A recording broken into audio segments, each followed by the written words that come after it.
What's up, good people? It's Isaac Keys. You may know me as Diamond from Power Book 4 Force, but here, Isaac Keys right here on the TFU Podcast. I'm giving you all the insights, all the scoops, but if you want more, make sure you check out the book. The grind don't stop, it just changes. You can find it on isaackeys.com. That's where you're going to get everything.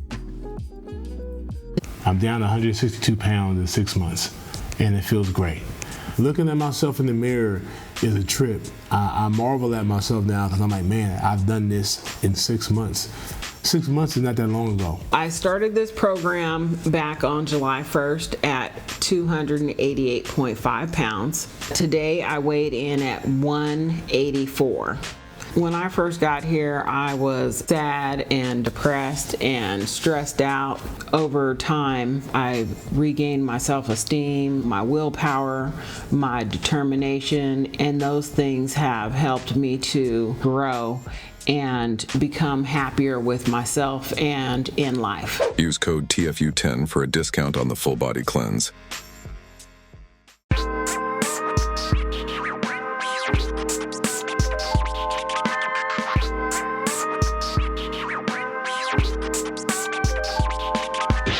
Welcome into another episode of TFU Podcast. Let's go. On today's episode, we got one of the hottest actors in the game right now. Talk about it. He's also a former professional football player, author, Isaac Keys. Yes. Okay, well, yeah, I'm glad to be here, man. Come on, great introduction. I'm really, Isaac, let me tell you, I'm happy he got it out. Okay. Because he gets me nervous all the time. He struggles. He did. Listen, he was struggling all week saying your name. I was like, yeah, that's not it. Did you want to say Aesop? No. I went for it. What you want to say? Isaac. Isaac. I know it's Isaac. Right. But that's what we were struggling with. No, we weren't struggling. I wasn't struggling. I'm present, and hey, let's talk. Both of us are here. Yeah, all the Isaacs are here. Man, thanks for coming, man. We appreciate you. Thanks for having me, man. I appreciate it. I've been catching up on y'all show, man. I'm a follower. I'm a supporter. Oh, man, we love that. So we know you're from St. Louis, Missouri. St. Louis, the Show Me State. Come on, man. Show me 7. I show you 8. I'm so St. Louis. Ask my tattooist. That's what they say. Man, I love that. So I know Nelly from there. Nelly, one of your friends? Yeah, man. Nelly the homie, man. Good brother, man. Real good brother. He helped put St. Louis on the map, like far as being able to, our culture to be seen. Mm-hmm. You know, we always had a culture. We always had an identity of our own, but it hasn't been seen. And, you know, a lot of great people come out of St. Louis. We always resonate with Nelly because of the music aspect. Right. And all the great things he do for the city. But, I mean, you got Chuck Berry's right around the corner. You know what I'm saying? He be between St. Louis and East St. Louis. Red Fox. You got a lot of people like that. You know, God, I didn't know Red Fox was from St. Louis. John Hamm. You got all the people like Okay. yeah, like that. Even SZA had a little moment of stint in St. Louis as well too, Right, from what I understand it. Yeah, so you know, it's a lot of talented people out of St. Louis, man. Mm-hmm. Now, we know you started off as a football player. Mm-hmm. Okay, so maybe give us a little information about that. Well, that's a lot of information. Well, yeah. We know you made it Yeah. all the way to the pros, Yeah. but it wasn't smooth. No, it wasn't, man. So it's a lot of information, man. You know, I think, you know, the foundation of a childhood should have some type of involvement with sports. Right. Because it's the part that a parent can't necessarily teach every day in the household. Sports teach you discipline. They teach you, you know, how to work through adversity, how to work with a team, how to fall down, get back up. Yeah. They teach you so many different things, and I speak about it. All sports teach you that in their own variation. So, you know, in my household, my father was a big supporter and an influence on me playing sports. And it was kind of ironic because he didn't play sports like I did. You know, he didn't grow up with his father. He grew up with, you know, other siblings, but he didn't grow up with his father. So, but somehow he realized in his lifetime and like that, like sports can be a good outlet for myself and for my sister. So it started out that. Baseball was my first sport though. A lot of people don't know that. Like I started baseball at 5. I started football at 7, but I started to excel in baseball throughout that whole, like that teenage years. For a time, baseball was my sport. I was playing different select teams, different AAU travel teams all around. I'd be the only black person on the team out there, just the token black guy out there, but I'm out there playing baseball, man. I love the game, man. It taught me a lot. Hit home runs? Come on, man. Hey, I prided myself after the big hurt, Frank Thomas. You know what I mean? So, yeah, that was my thing, man. I also pitched. I was a pitcher, first base, third base. I play anything in the infield, even outfield, but infield was my thing. But pitching, when you on that mound, you talking about teaching you something? When you on that mound and it's you holding the ball and the game's on the line, like, and you got to hit 3 strikes, you got to get 3 strikes, you got to strike this batter or get him to ground out, Right. you got to trust your teammates. Like, that's a whole nother type of mind space to be in to be able to to do that. The baseball game it seems like it's slow, but it's not that slow. It's intense in a sense, and the strategy and the mental aspect of it is kind of like it's top tier. What made you pick football over baseball? Over time, man, I feel like as I kind of reached and started that part of in high school, I started kind of get burnt out on baseball. Okay. What they don't discuss enough about baseball is how mental it is. They talk about it like sometimes in other sports, but one day you could be hitting that ball out the park. You see it every time you hitting that ball. Next minute you can't even see it. Like I can't touch the ball with the bat. And now you feel like you're like in a slump, as they call it a slump. And, they don't use that word no more. But back then it was like, and I felt that pressure from that part of being a slump, not only for me just wanting to be able to produce for my team, produce for myself, but though my father was a great influence in these sports, he also wasn't the best in positive reinforcement. He was the one that kind of pushed you when you get out there and practice, and he was there for everything. He would catch all my crazy pitches in the backyard. When I'm breaking his fence and everything else, he's down on his knees catching that ball. That. He was buying the bats, he was buying the gloves, all those things. But sometimes I felt as though I disappointed him when I didn't do as well as I, should have or what he thought I could. Right. And over time, that weighed on me. It weighed on me to the point where football didn't have that same kind of pressure. Football had that outlet, was more physicality, it was more like it was mental, but it was still more about the physicality of it. And after a point in time, it just kind of like football just started taking that precedence over. And it was like, I just enjoyed it a little bit more. I still love baseball, but football just started kind of taking the place. Got it. Yeah. And I know you said your senior year, you weren't really playing the position you felt like you should be playing. Yeah, man, that's a story behind that. Coming up in high school, and even I was always a defensive type of guy. And I was playing linebacker. Freshman, we had a freshman team, we had a sophomore team. Back then, it wasn't too many people getting moved up to varsity as a freshman. Right. As a sophomore, it was a few select people, and it just had to depend. But so when it came time for my, I paid my dues. My junior year, I wasn't starting. Like I was playing special teams. So I was backing up linebacker, paid my dues. So senior year come around, I'm like, hey, it's my turn. Yeah. My turn to shine. I paid my dues. That coach said, hey, Isaac, if you run this 40 times and you run this, you bench this in my life, and by the time we come to the training camp, then, hey, it's yours. That's what one of the coaches told me. And I worked my ass off that whole summer to make sure that I was able to accomplish all them goals. Running, lifting weights with my teammates and friends. Time came, I did everything he told me to do. What was that 40 time? I need to know. Then it wasn't number 4.8. It wasn't number 4.8. 4.8 back then. I was a late bloomer anyways, but height-wise, I was probably 6'1", 195 pounds. Okay. You know what I mean? So, and then the head coach was like, you know what? Come with this bright idea. Hey, we're going to move you we want you to play center on the offensive line. At less than 200 pounds? Bro. That's crazy. And we had we were Powerhouse High School. The Hazelwood Central High School in St. Louis, Missouri. If you know, you know. So we had, we're known for winning in that aspect. So we had, a pretty good size off of the line, 230, 300, 260, 225. I was a lightweight. But his idea was we can have an athletic center and we can do more with the offense. I ain't trying to hear that shit. Man, put me on the defensive side of the ball where I've been working to play like that. So it came a time where he was adamant about it. And I was adamant about not playing it, you know. But it was a choice that I had to make, that I want to continue to play this game with my friends that we all love to do, right? That camaraderie and all that, or do I want to say, no, I'm good, and tap into my ego and my pride and say, no, I ain't doing it because you want me to play center. I ain't playing at all. And I remember having a conversation again with my father, and he was like, you have to make a decision about what you want to do, he said, and I don't care if it was flipping burgers or tossing fries. He said, you be the best at it that you possibly can be. And once you commit to it, you commit to it. There you go. And when he told me that, at a young age, my frontal lobe ain't that developed at the time, I've listened to it, but it did resonate with me. And at that point, I made a decision, I'm going to play center. I'm going to go ahead, I'm going to commit to it. And once I committed to it, captain of the team. Okay. End up making second team all conference at offensive line, being undersized.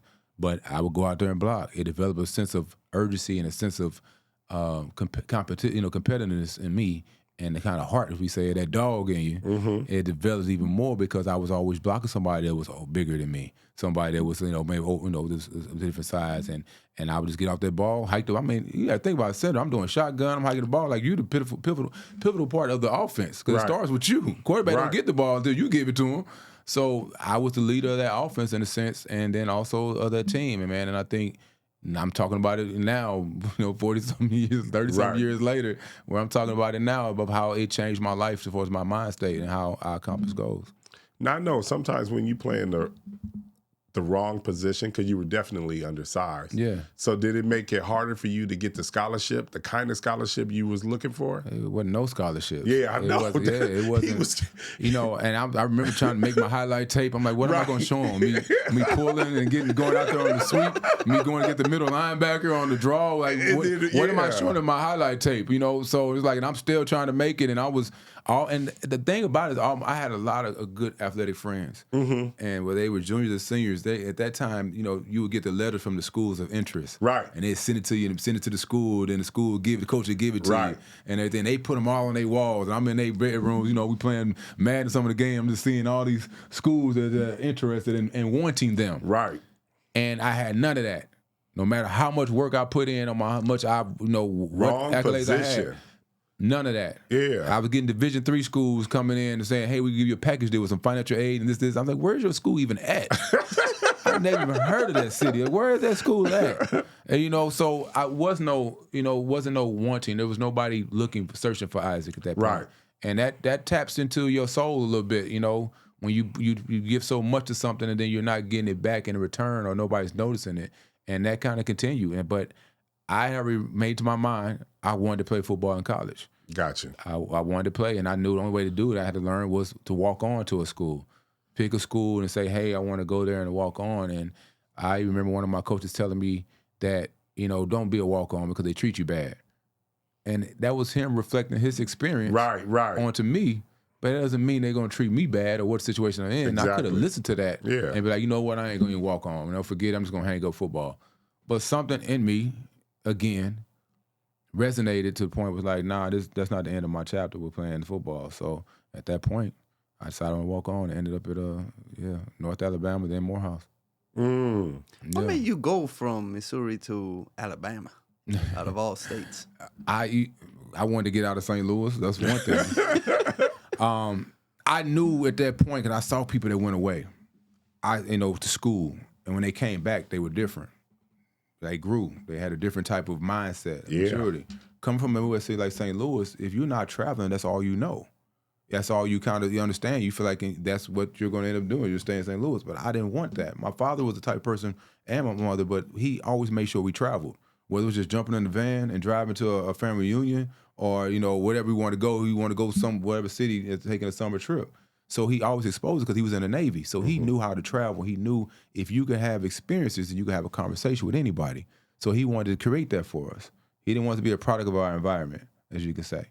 So when it came time for North Alabama, going to Alabama, one of my best friends was going there. He was already decided he was going to go to school there. And I was like, well, he's like, man, come down to the orientation with me. Like, just come down to visit with me.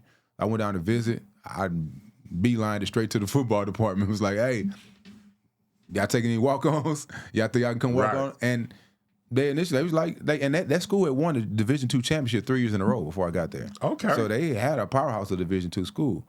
And I went there and they act like they wanted me. And that feeling was like resonating. I was like, well, I'm going to North Alabama. Mm-hmm. They sent me a little letter and everything. I got my little letter. Got my little letter, put my one single letter up on the wall. And they said they welcomed me to the walk-on trials. And I tried other school. I wanted to go to Grambling at first. I called Grambling, and Grambling said, yeah, come down when school starts. I said, well, hold on, wait a minute. That's a little late, ain't it, coach? Like that. He's like, yeah, come down when school starts. I said, no, y'all trying to play me. Now I ain't with them shenanigans. Y'all want me to be a blocking dummy.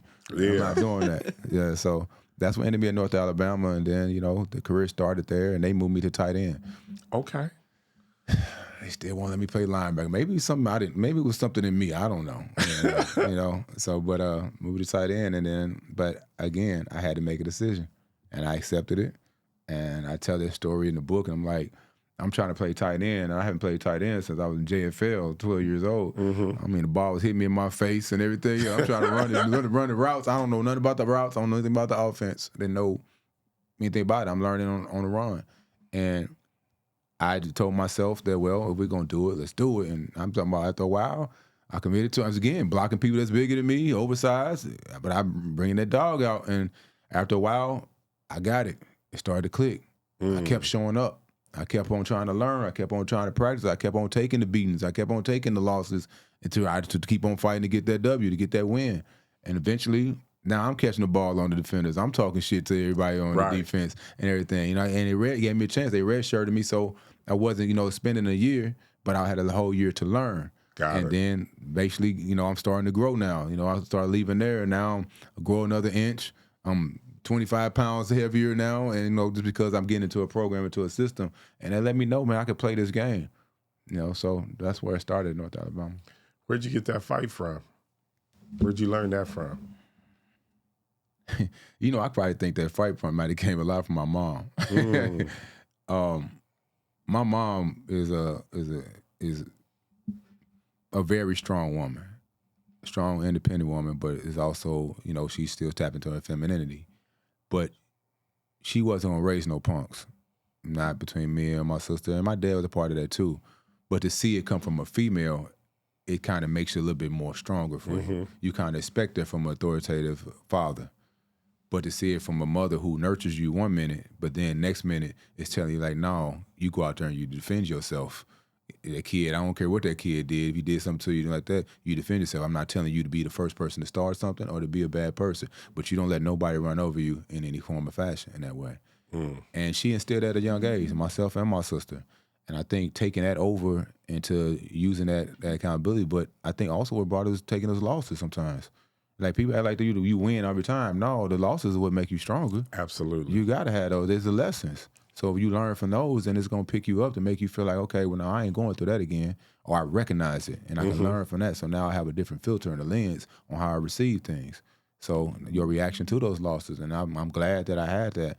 There's a story where I talk about, you know, that a time I got into a fight. Well, I ain't get into the fight. The fight got into me at the point.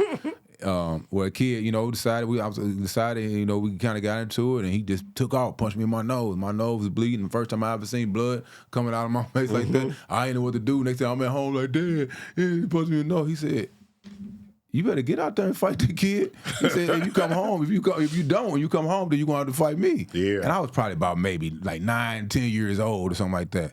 And I literally got up, you know, got myself, went out there, and I fought that kid. You know what I mean? And I'm not saying I'm not condoning fighting, but that was the point of where at that time era, you have to learn to stand up for yourself.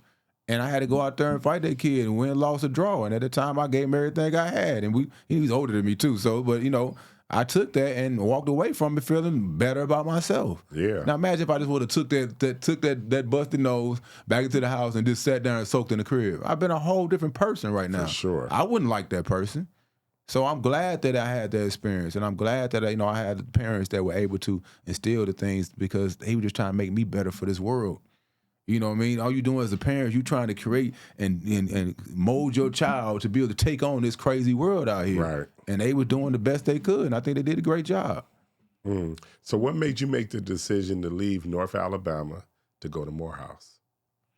It didn't feel like college. One reason, I didn't feel like I saw enough of my culture there. I didn't feel I saw enough black culture, black and brown culture. I didn't feel like it was there at that school. I didn't feel like the school was progressive enough for me to feel like a college. And I felt like that time only comes around for a short period of time. You only get it. You ain't trying to be in college for 10 years. You know what I mean? So I knew that I wanted to make the best out of it. And I also remember my father saying, you know, college should be the best years of your life. And I was like, well, this don't feel like it. You know, I took that 1 year and I learned a lot, but it was like, this don't feel right. It just don't feel like this is my end for college, like where I'm going to be at. So I started to apply to other schools, and I was looking mainly at HBCUs. And my sister was in Atlanta at the time. So I was like, and I remember my father showing me, it's funny I saw this story, but it's like, I remember my father showing me that pamphlet of Morehouse College, the Morehouse College. And I saw, okay, 1, 2, 3, 10 brothers on the pamphlet. I said, Dad, where the women at?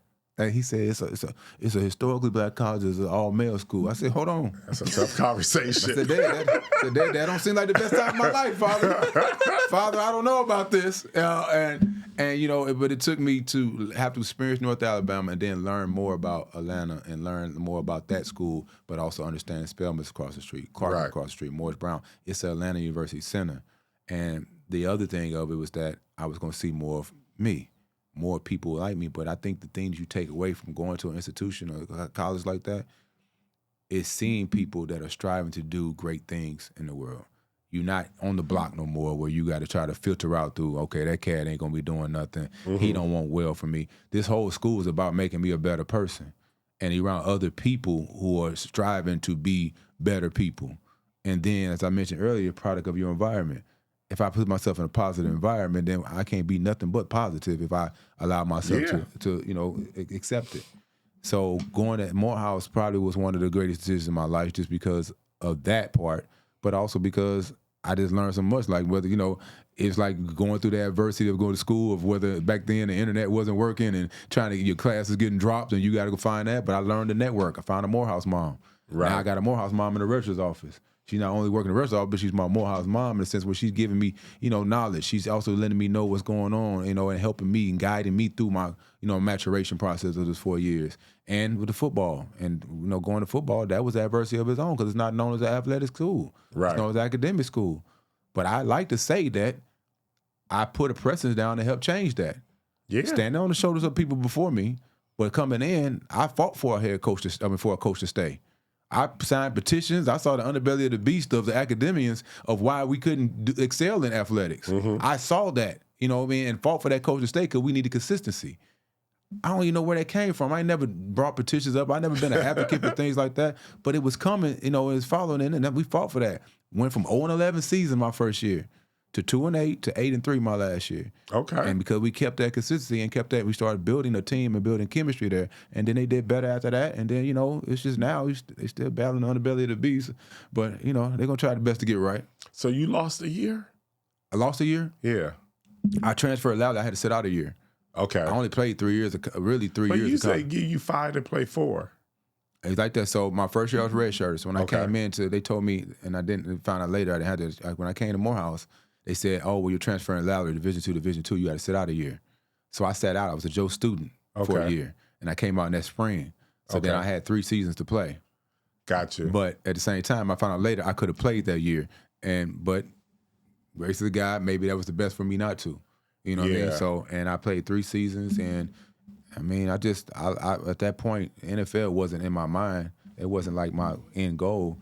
I just really wanted to play football, get my education paid for. But I walked on, and my parents said, "Oh, we're going from an $8,000 tuition to a $21,000 tuition? Oh yeah, you can get over here and sign this financial aid paper and get this loan." Because I wasn't getting a scholarship right off the bat, but then I eventually earned one, was on full scholarship at the end, and that's when football. You were All-American, right? Yeah, All-American. I playing your position, right? Playing deep. Now I'm playing deep as the end. I still ain't got the linebacker yet. Oh, for real?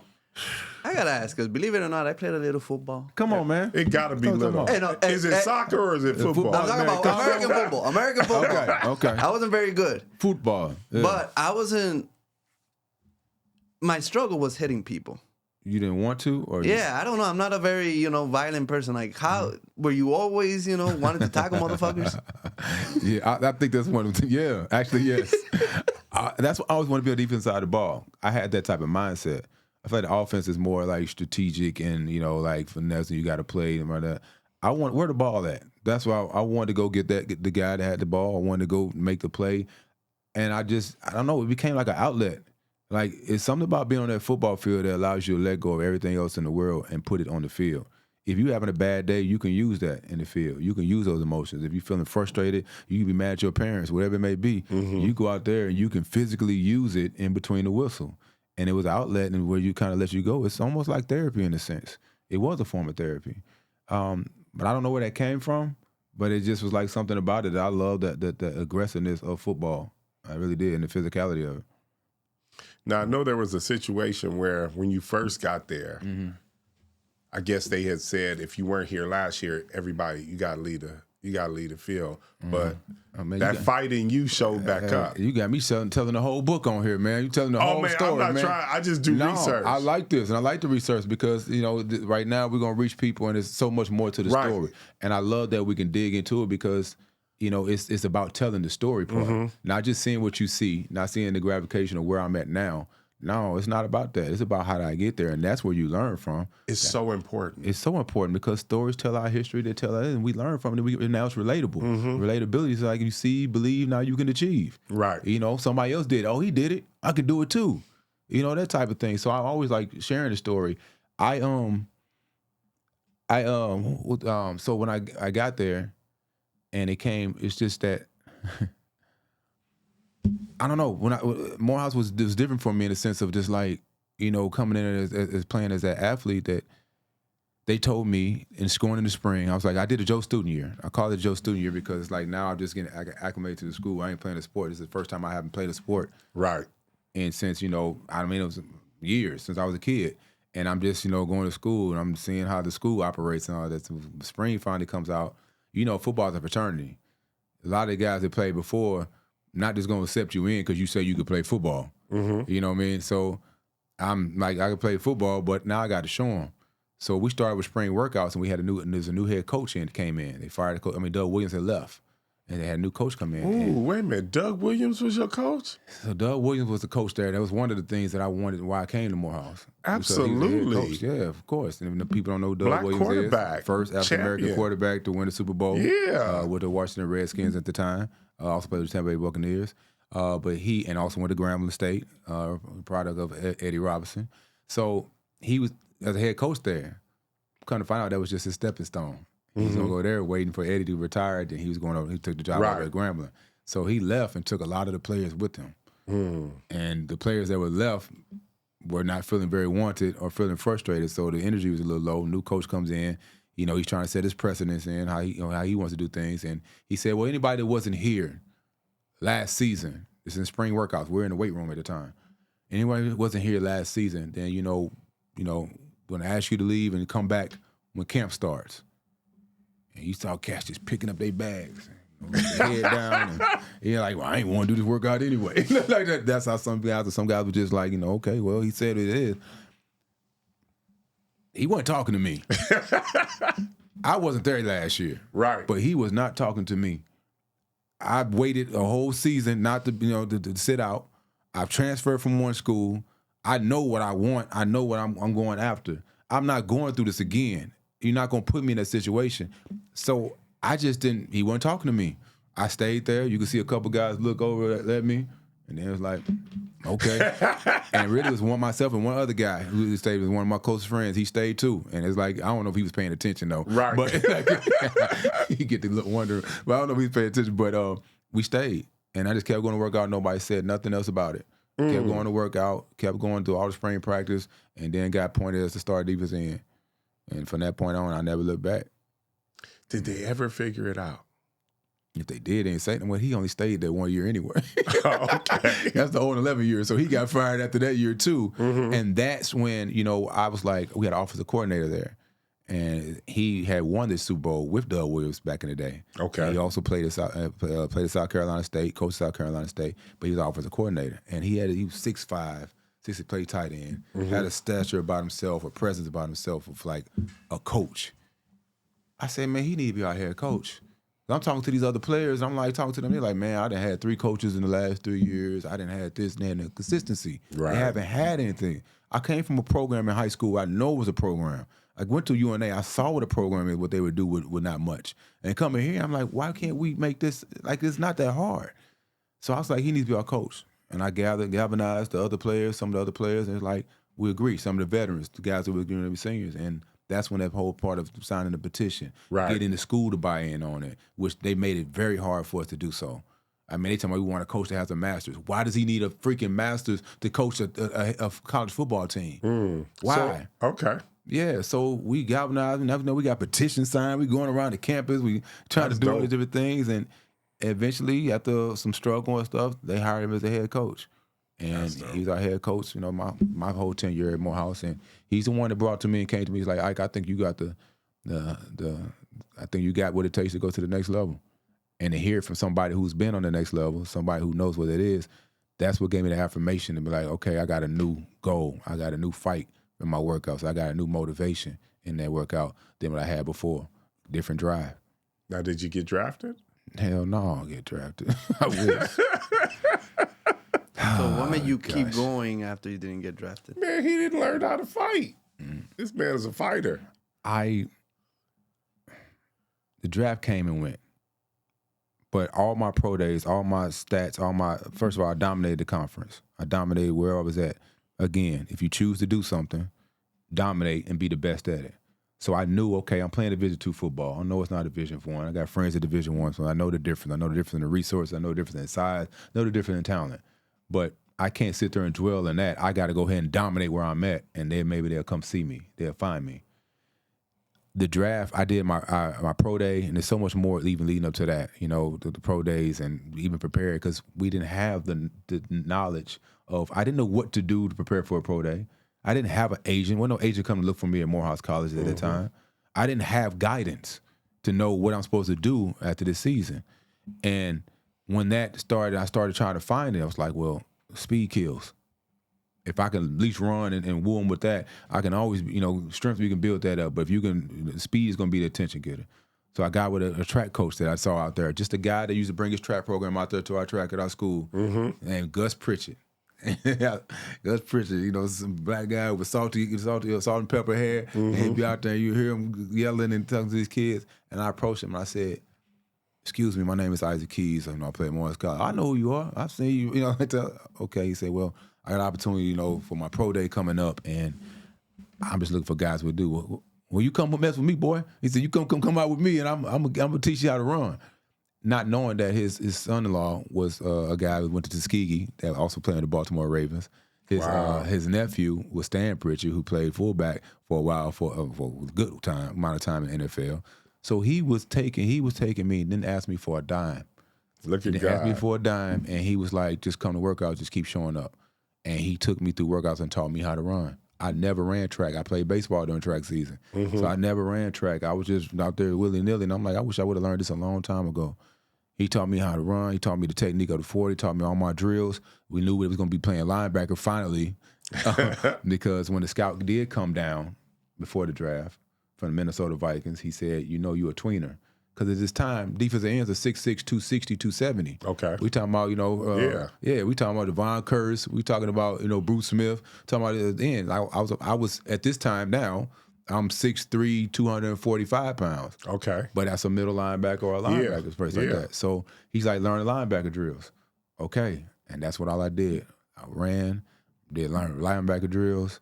And, I would lift weights still, but it wasn't even the strongest. I was already, pretty strong at the point. So it was about getting that running down. And when my pro days came, I ran a 4.62 and a 4.6 140. Okay. 225 wasn't crazy, but it was 18 and 19 reps of doing that. Everything else, my drills was just the same as anyone in Division I school. But I went to the Division II school, and I went to Morehouse. So I'm not going to be looked at the same way. Different talent level. Minnesota told me they were going to bring me in as a free agent, or possibly draft me in the late rounds.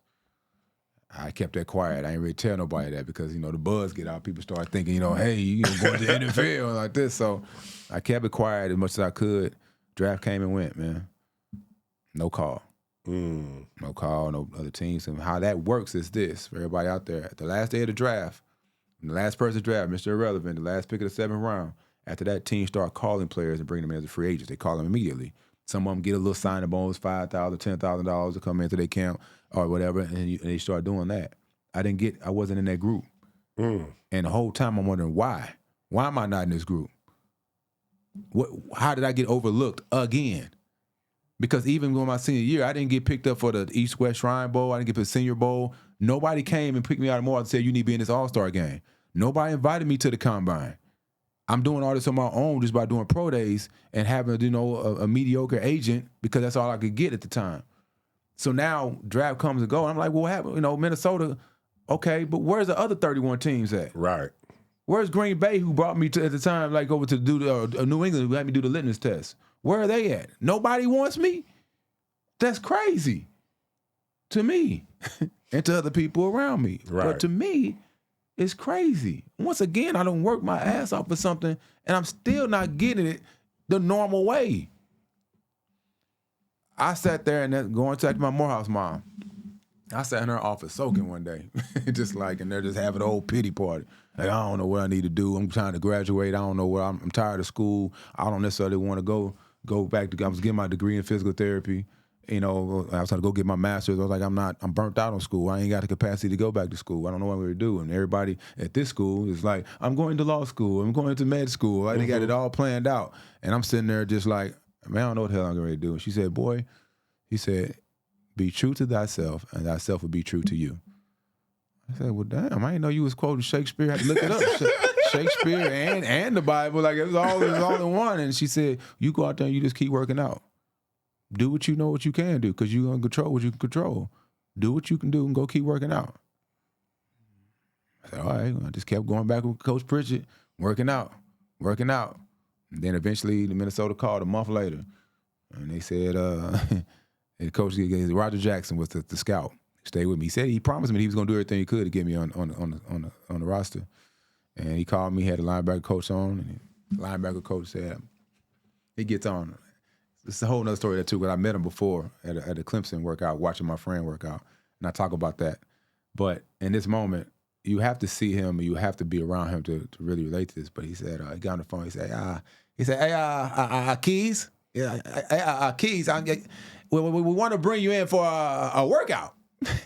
And you just, depending on how good you think you are, I'm like, he already talking shit to me, like, yeah.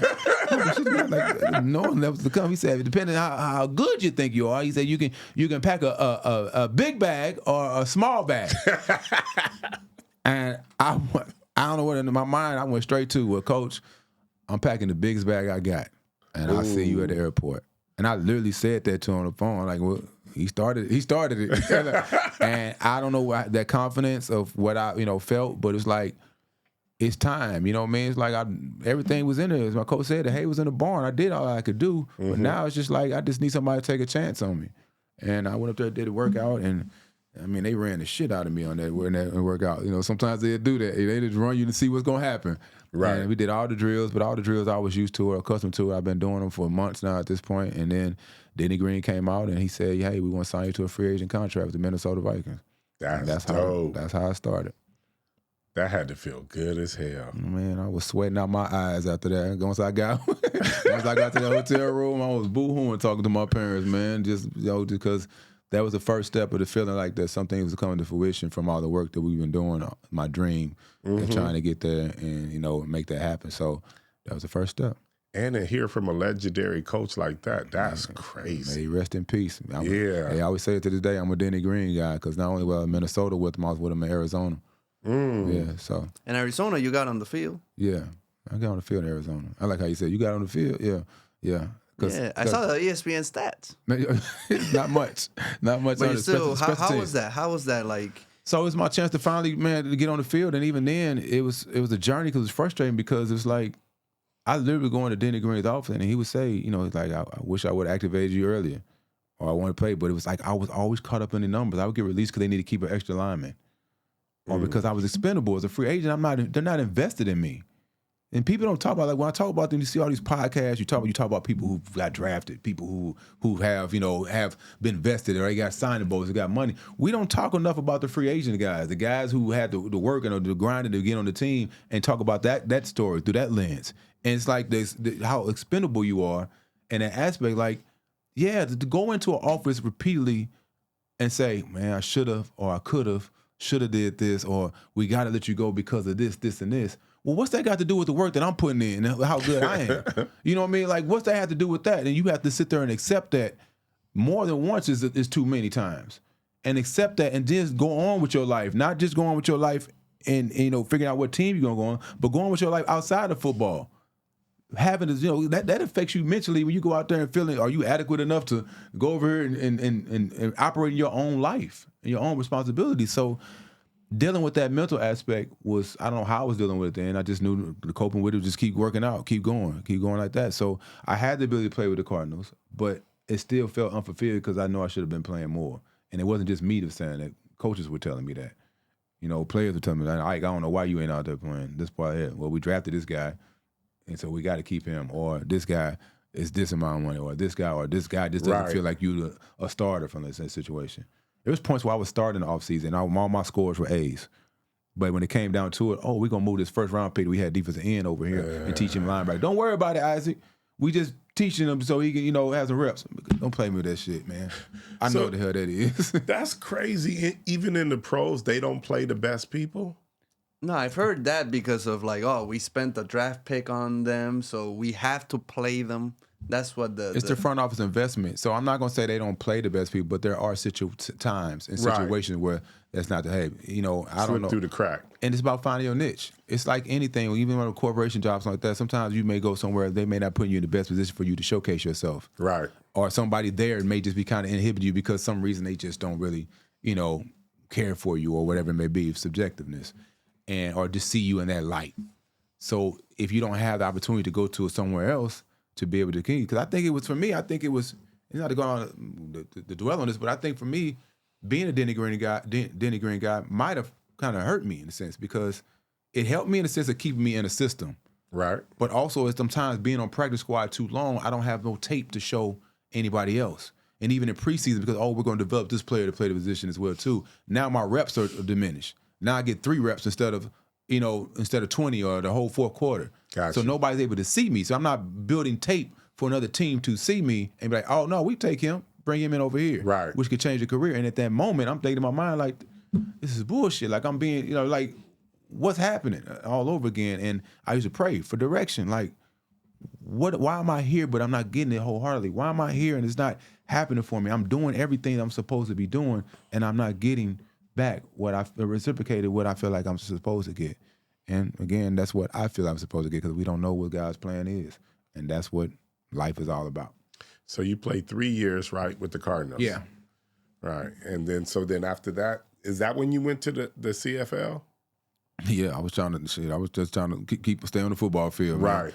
When the Cardinals decided they weren't going to sign me that last year, it was like, okay, well, CFL just starts calling. CFL likes to call those players. They be right there waiting. I heard they released you. We're in the middle of our season right now, and we love to have you up here. It's like, I ain't going to CFL. Like, I'm trying to get back in the NFL, right? CFL.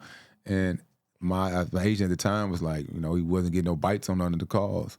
And then to start sticking in your head, like, well, if I go out there, I can at least get on the field and hopefully, play, and maybe they sell you the dream of, we got a window. Once you play our season, there's a window to where, we give you the option in your second year where if they want you can go back. Right. Yeah, that don't always happen. And I went to CFL, man, it's a different football. Like, I went up there and ended up starting at defensive end. Now my hand's back in the dirt because it's a passing league. And my hand's back in the dirt playing defensive end. I end up starting halfway through the season. I end up starting. But, that yard off the ball is something vicious. Like, that takes away a lot for the pass rush aspect. And then learning the game during mid-season. Like, there's different rules. There's different how the game goes by. It's 3 downs instead of 4. And, I didn't even know that. Yeah, it's the field is bigger, width-wise and length-wise. So learning all this on the run while playing, it was still like, and I still gave myself grace because I was able to still be effective, but not as effective not knowing, and learning on the run. And then they waited after that season was over with. I had an option to go back there. Nobody in the NFL picked me up, and I was like, damn. All right, man, I guess I'll go back. And I went back, but then it was different. It was like a different coach, and it was like they wanted me to battle for the starting job, which I'm okay with competition. But the way they was going about it was different. They don't treat American players that well up there in the sense. They got straight true to their own up there as well, too. And it's a certain amount of players, American players on the team, certain amount on the field at a certain time, too. So that part. But then they played the shit out of me in preseason. They played me every damn play, and that's unheard of in preseason. Play me every play. And I'm like, what the hell y'all doing? Playing me every play. Kind of find out they were trying to trade me. They were trying to put me on the field long enough for somebody to see to trade me. I'm out there blow. I'm exhausted as hell. Like, they got me playing special teams and playing every snap of defensive end. Wow. And they end up releasing me. And when they released me, it was the first time that I was able to let go and not be that cordial person, not be that person that's just going to say, thank you, sir, I appreciate the opportunity. Thank you for allowing me to grace the field. And yes, sir, I appreciate you. When I'm mine, I run to duct tape the coach to the damn chair and hold him hostage and light the building on fire. That's how I really felt. But in this point, I felt in my mind it's probably the end of my career, and I was also going through it at home. We was talking about real estate. I was going through it financially. So it felt like I had to play in the CFL. But at this point, I felt like football was going to be gone, and it was going to be my last snap. So I cussed everybody out in that damn room. Everybody, every coach, scout, everybody brought me in and thought I was a nice guy, they got all of it. I cussed the paint off in the walls. I cussed that out, and I let them all have it, and I walked out that room, and I was good with it, and I felt good about it. So is that, so now, in your mind, were you like, I'm not playing football no more? No, I still wanted to play. Of course, I still wanted to play, but it just, I knew it was CFL, NFL was coming to leave, so now I knew that I was trying to find out what the hell else I was going to do with my life.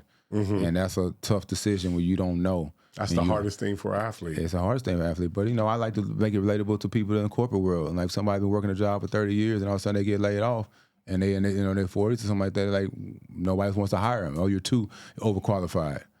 Right. Come on, man. I'm too overqualified, right. Whatever. So, trying to find that you feel inadequate, you feel like not enough, you feel like that you just in a point of just exhaustion, a place of stuck, being stuck and not knowing who you are, your identity. There's so many different variables that come along with it. I played basketball overseas. Okay. So I went through a lot of the stuff you're talking about. Sure. So it's a tough transition when you start switching from something you've been doing your whole entire life. Yes. And now it's over and you're still young. Yeah. And 30 years old, they're saying, oh, you're old in football. I'm 30 years old. You know what I mean? He's like, right. How am I old? I don't want to hear nothing about old at 30. And, trying to figure that out is one thing, we were talking to tap into mental health. And it's like back in 2007, 2008, we weren't talking about that. Mm-hmm. We weren't talking about mental health then. We weren't talking about, it wasn't the helplines. It wasn't even things that you could, therapy was therapy. What? Who goes to therapy? Oh, you crazy as hell. You go to therapy. Right. It wasn't. It was. The stigma was different. So all I knew was just to kind of like keep going. I mean, it was rough because I didn't know. And you try to keep a lot of it to yourself. You ain't trying to really bring nobody else down with your troubles and worries and stuff. Right. And then you're dealing with the ashamed and feeling embarrassed by being in the NFL, but not having nothing to show about it. Fall into the cliche stories of statistics of being an NFL player being broke. I said, well, y'all ain't never give me no money, so I ain't get broke anyway. But just dealing with all of that, man, all the stuff you can put on your own self and pressure, and realize that other people aren't doing that. You're doing it yourself. Right. And you got to realize, but I didn't know all that then. I didn't know what I know now. So what was the first thing, or what was the first kind of job you kind of moved towards or occupation you moved towards once there weren't really any outlets for football? Well, it really, I was still working out. That's what I knew. Okay. That's what I felt good about was working out. So, when I was working out and I was like, well, I'm at this gym already 8 hours just because I ain't really had nothing to do. I said, well, maybe let me get into personal training. Okay. So I was like, well, let me start trying to see if I can find people that, let me train them. And then that was a hustle. Like, hey, I'm a personal trainer. You know what I'm saying? Like, those things. But it started kind of, build a little, I'm a social person. I'm charismatic. So it's like I started getting some people that wanted to get trained. I would train them out the gym and make a little side money there, trying to figure it out, man. And I did that, and then, I had a friend that was working for Hennessy Black at the time, and I started doing like some marketing for them, managing, some different activations in the clubs and stuff, still in Arizona. But it's a feat, man, feeling lesser than in the city that had you kind of on a pedestal in some aspect. Mm-hmm. To be still in Phoenix, but not playing with the Cardinals and still having friends with people that play for the Cardinals, and then people knowing that you played for the Cardinals at the time and knowing the NFL player. But now I'm here with Hennessy Black in their club with the Zeros, and I don't own Hennessy Black. It's not like it's not my brand, but that's a mental scramble. Yeah. You got to deal with it. I dealt with trying to figure that out. That transition is crazy. Every athlete probably need to talk to somebody to help them through that. Everyone. Yeah, Even if you leave on your own terms, you still need to talk to somebody about it because it's life-changing. Yeah, it is. You got to find your new identity. So what made you make the jump to acting? How do you end up in the Ultimate Merger? Part of my jump into acting. So bringing it up. You going to tell them what the Ultimate Merger is, or what you got on that? It's a reality TV show. It does involve like dating and stuff like that? Yeah, so it was okay. Yeah. I didn't even know he surprised me with that one. Surprise. Surprise. So doing that, trying to figure out what the hell I was gonna do next, I got some guidance on just like doing some certain things. It started off like hosting a little show over here, and I was like, okay, this feels kind of cool, just being in front of the camera. Like, and people always say, you seem comfortable in front of the camera, and I'm like, yeah, I mean, why wouldn't I be? And they're like, everybody's not like that. Right. Some people freeze up when the camera comes, and they just get the smiling and then be like, just staring at it. And I was like, damn, for real? I was like, so I felt like, I was comfortable in front of it. So as time went on, I was getting guidance from a friend of mine who became my publicist. And at the time, I also didn't know what the hell a publicist did either. And he explained, he just came out, we went to college, and he's like, let me show you. So he started putting me in some different rooms and different circles. And he's like, hey, this is a reality show coming up, and I want you to audition for it. And at this point, I'm like, no, I'm going to be an actor.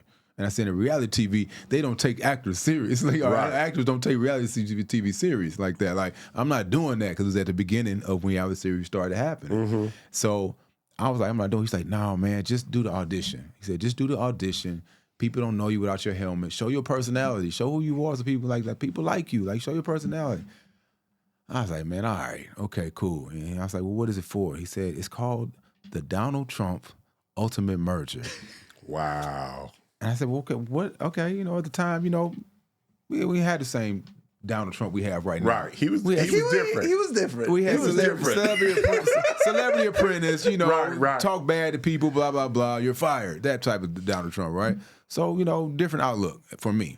So I auditioned for, and he said it's a first of its kind bachelorette show where now it's the guys seeking the woman at the time, and it's an African-American woman. Okay. A woman of color. And we didn't have that on prime time. They started the Bachelor show and stuff on all the networks, but they didn't have this. So TV One comes to play this pitch. That's what they're doing. I go do this audition. They ask me all these random ass questions, sitting here in like a room like this, asking me questions on camera, and I'm just answering them. So I later on get a call like, oh, they chose you as one of the participants. I said, man, hold on. I said, they paying any money? And he's like, no, they not paying no money. We didn't get paid for this. You didn't get paid at all? That's reality TV. No. Usually I thought it was like $3,000, Some of them get paid. Some get paid, but we're on TV One at the time, and they didn't have that in their budget, I guess, or decided they're not. So they was like, whatever, after the show airs, you'll get a lot more opportunities. I'm like, really? Like, are y'all giving us the opportunities, or we got to get them ourselves? Right. But at the same time, it was like, I knew I just need to be doing something. Mm-hmm. I couldn't be at home twiddling my thumbs and trying to figure it out. So when they told me to do it, I was like, okay. And then you didn't know who the Bachelorette was going to be yet. And it's like this whole secret thing. You got an NDA package about this thick that you got to sign, that you're not going to tell anybody about what's going on. Gotcha. We go stay. First we're at this, they bring us to Vegas, stay at this little rinky-dink hotel for one night, and then they take us over to the Donald Trump Towers. And we stay up there, and it's like 11 of us staying in this penthouse upstairs. And not knowing about reality TV, I didn't watch a lot of reality TV. Maybe Real World to begin and all this stuff, but not knowing there's cameras in every corner, cameras is watching everything, and all they have is producers back there just curating stories by listening to you all talk, listening to all this talk, having conversations about everyday life, figuring things out, and then they had those stories and they use them later on and catch you off guard with, oh, so you got a girlfriend? What you doing on this show? This type of thing. And bring it up to you and see your response in these rooms. So reality TV is all about responses, how you react to certain situations. Mm-hmm. So we did it, man. I mean, one thing I know we did, we was doing stuff without being filmed for like 3 days, and we were in Vegas. Somehow, I'm not gonna say I was the lead person, but it was like, hey man, let's go out. We weren't supposed to leave the room unless they told us to leave it. Okay. Well, that particular night we went out. I may or may not have been a part of the ringleader to do that. And they were furious at us when they found out, because they had cameras everywhere. They were furious. But they said, you know what, we're going to use it as part of the show. And they used it as part of the show. And then it became more of a kicker, like we snuck out, and what are y'all going out for? And, it was a thing, man. And the Bachelorette ended up being Omarosa Manigault. Oh, at the time, man. She was hot as a, people like either hated or loved her at that period of time. So it was kind of cool. And I was like, I treated it like sports. Treated it like training camp. It's like, all right, it's game time. Okay. Even though I'm not necessarily that attracted to her at the time, it's like, I need to, let's try to win. Right. Let's try to at least put our best foot forward. Yeah. And they saw that, and I made it third to last. Perfect position. Perfect position. I ain't had to win, but just close enough to show that I was participating. Did at any point in the competition, did you feel that you were falling in love with her? started to woo me, man. She started to woo me at some point, you know. No, I wasn't falling in love. I wasn't falling in love, but I was definitely a participant. It was some kissing going on, that's for sure. Kissing and rubbing going on, but no, it wasn't no falling in love. Okay, last question. Did you get mad when you found out that there was some kissing and rubbing with other contestants? No, I just tried to make sure there was enough time in between before my kissing and rubbing started. I ain't want to be kissing and rubbing right after them. So no, but now I didn't get mad. I wouldn't have. I tried to treat it as a game. Just have fun. Have fun with it, and it was fun. Made some good relationship with the guys on the show. You know what I mean? That we carried on friendships and stuff like that from this point on. I'll Be Sure was on the show for a while. As a contestant? Yeah. I'll Be Sure, the singer? That was my big brother, man. We still friends to this day. That is crazy.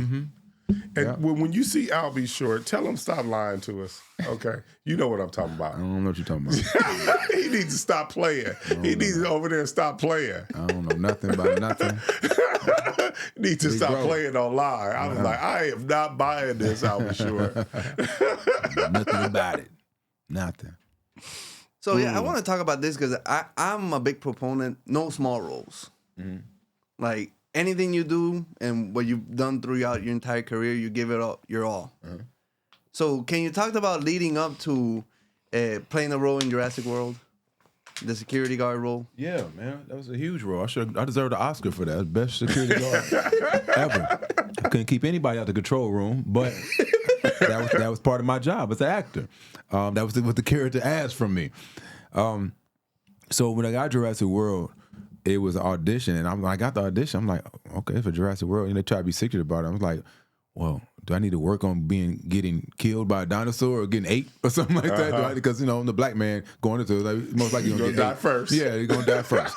So, but in audition didn't have that, so I was like, okay, let me scratch that. And then, I mean, the auditions are really kind of simple. It's like basically it's one of the things where it's like they look at you because it wasn't like a lot of lines. Look at you, it's like, you know what, him. We'll use him. So you have to think about that as an actor, like to feel lucky enough to get chose out of a lineup of people and say, okay, we want him and we choose him. That's tough, even your mental, like your career is in somebody else's hands just for them to say yes. So many people have to say yes for you to even get the opportunity. So great opportunity where we shot in New Orleans. I shot in New Orleans for that in my part of the show was about 2.5 weeks. New Orleans is great city, of course. But that was one of the moments where being in the room with Chris Pratt and seeing him and seeing all the other amazing people in the cast, that I looked and said, I want that role. Yeah. I want to play the role that he's playing. And it wasn't out of like, jealousy or hate. It was more like out of admiration. Like, I can do that. Right. I want to be able to do that. And I feel like if you're not on set or you're not feeling that way about something in your career, then you're in the wrong career path. So it gave me that other drive again. Like, okay, that's where I want to go. I want to get that. Being on such a big film like that, it's still airing. I still get a little residual check from that, So I'm proud of Jurassic World. I almost didn't make it, but they make the cut. But that's a whole nother story too. Get the book. It's in the book. Get the book. Yeah, okay. I almost didn't, just say this. I almost didn't make it in Jurassic World. Got you. Yeah. No little inkling to our illiterate friends. Get the audio book when that comes out. Get the audio book. You understand why I almost didn't make it in Jurassic World. So then after that, you did a TV show called The Oath? Yeah, I did Oath. That shot in Puerto Rico. That was actually my first. I'm from Puerto Rico. Yeah, come on, man. Yeah. All right, Puerto Rico. Yeah, I enjoy Puerto Rico. Puerto Rico, good time, man. But sorry. No, you good. Tell us about The Oath. I go there. I go down to La Perla sometime. Go down. Yeah? Yeah. They let me down there. Dime sacks? Huh? Yeah. For a down. Yeah, there you go. Look. See. So, I see. So I yeah, that was my first introduction to 50 because it was actually his production company that produced that show. Okay, I didn't know that. Yeah, and the show, that's the show that I saw 50 was doing on in Puerto Rico. We shot in Puerto Rico, but made it look like LA, but we shot in Puerto Rico. Gotcha. So it was a show about gangs within the police force. But it was based off of some guys who really were in the police force, so their story came from their real life experience. And it was that, and then how they dealt with the gangs in the streets and just all the different things. It really was a dope show. but it was on Sony Crackle. So everybody wasn't going to it. But if you go back and find that show, you're not going to be disappointed. We did 2 seasons? 2 seasons. Okay. But you're not going to be disappointed. It really was a good show, some good actors in it, and it just didn't last longevity-wise, whatever. So, yeah, that was my first introduction with 50, in a sense, and what he was doing, and, it was a great experience. Now, I don't know if you've been paying attention in social media. Somebody called 50 Cent not a filmmaker. Have you seen Face on Love talking about it? No, sir. I sir? haven't seen that. Okay. I haven't seen it. It said he's not a filmmaker? Yeah, which is crazy to me. Which is crazy. Okay. But does he have to be a filmmaker? I don't know.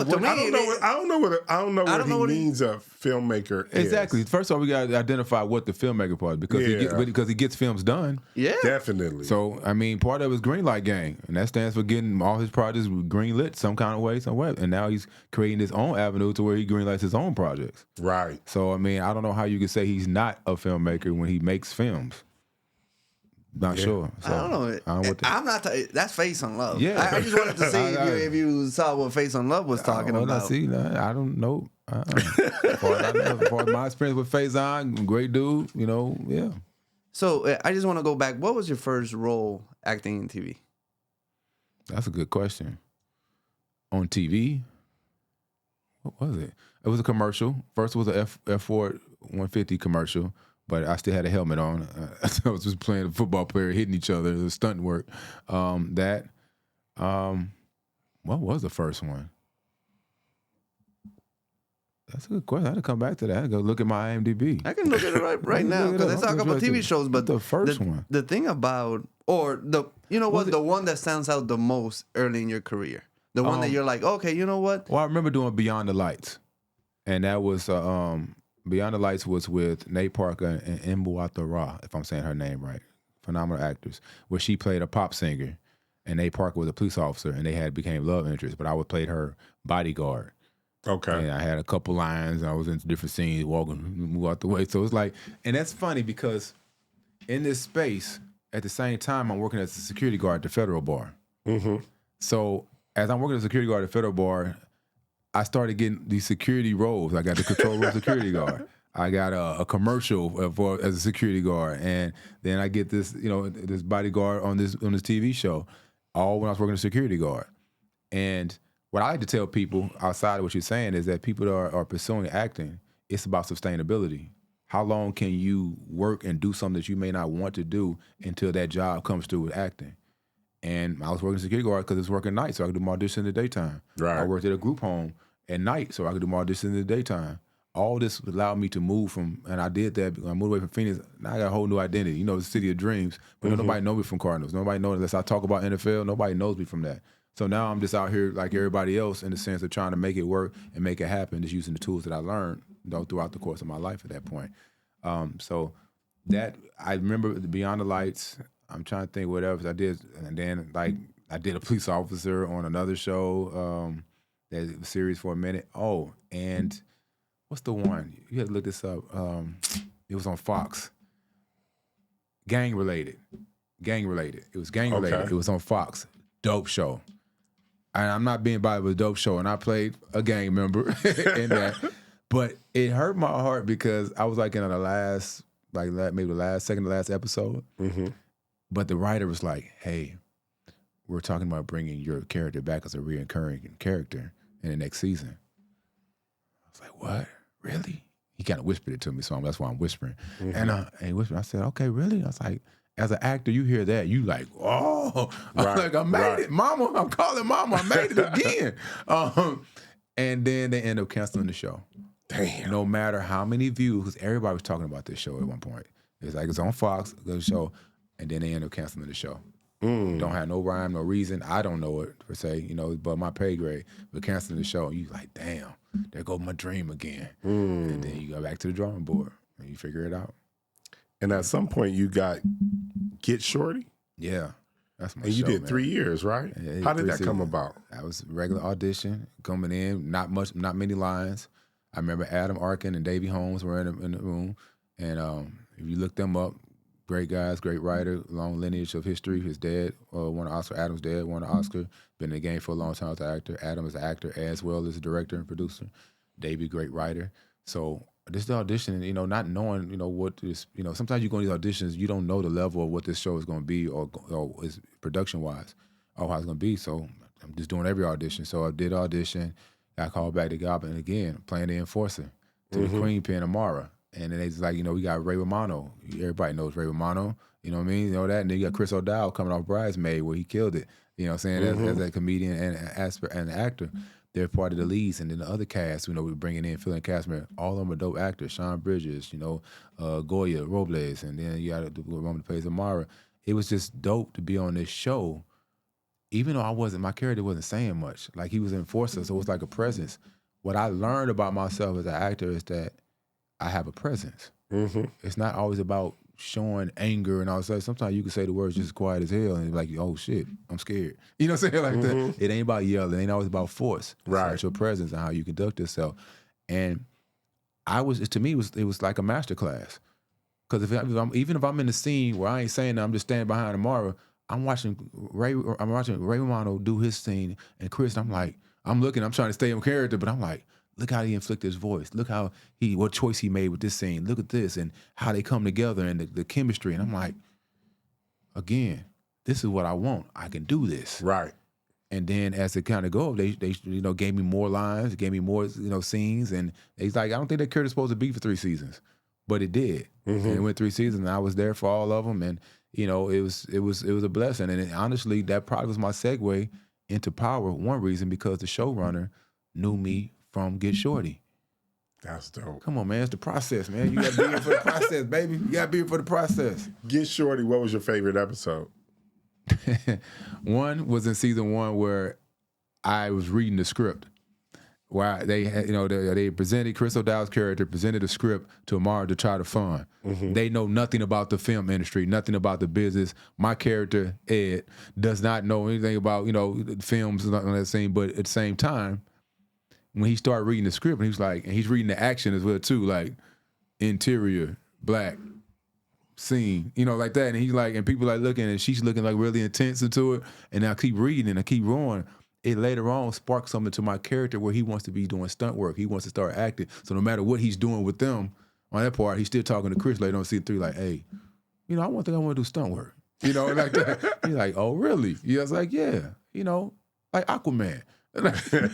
Things like that. So that was one. And then, just like, oh man, again, just being, I had a really good time. We still close on that show, man. So I had a really good time. Yeah. I was working with Ray Romano.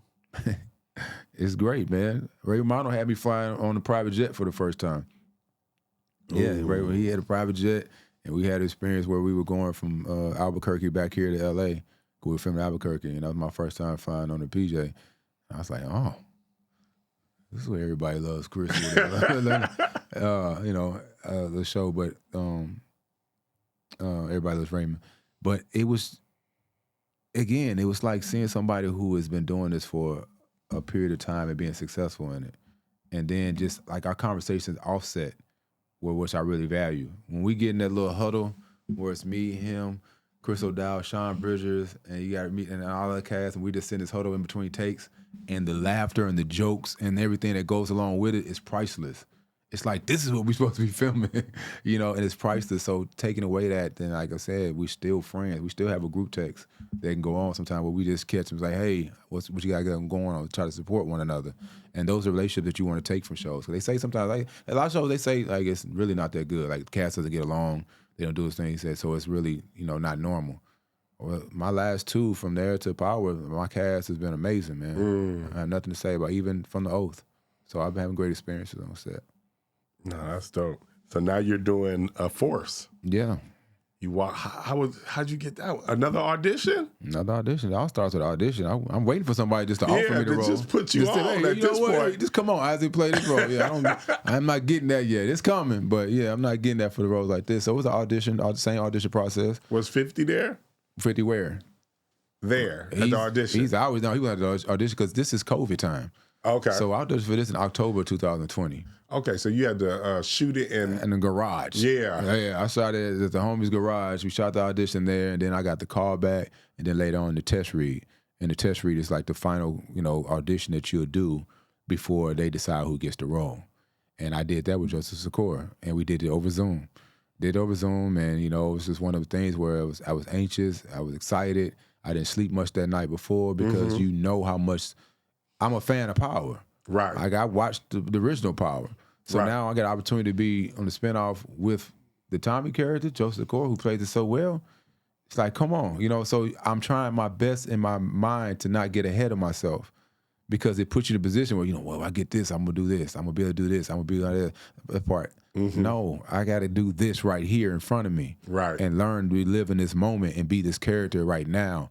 And that can be, that's getting mind scrambling as well. So did audition, closed the laptop. And at that point, man, the phrase that we had to try to hold on to as actors or anybody in entertainment is what's for me is for me. And then I let it go, and then 3 days later, I got a call that I got the role. Wow. And again, I said that the showrunner saw me from Get Shorty. So even before my second audition, the callback, he was like, he spoke me up so highly before I even did the audition. I said, well, hell, shit, how am I supposed to live up to that? And everybody started laughing because he was telling me, how well I did in Get Shorty and how I stood out and those type of things. And then doing audition, I did it there, and then so that still helps. So it's like, again, when I talk about the process, who you meet along the way, who do you inspire, who do you make become a fan of the way. So it's always about putting that work in as you continue to go, and it kind of paid off. Yeah, I love Force.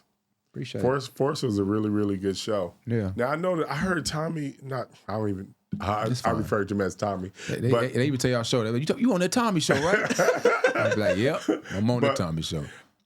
I heard him in an interview, and he said he was one of the producers for season 2 and season 3. Yeah.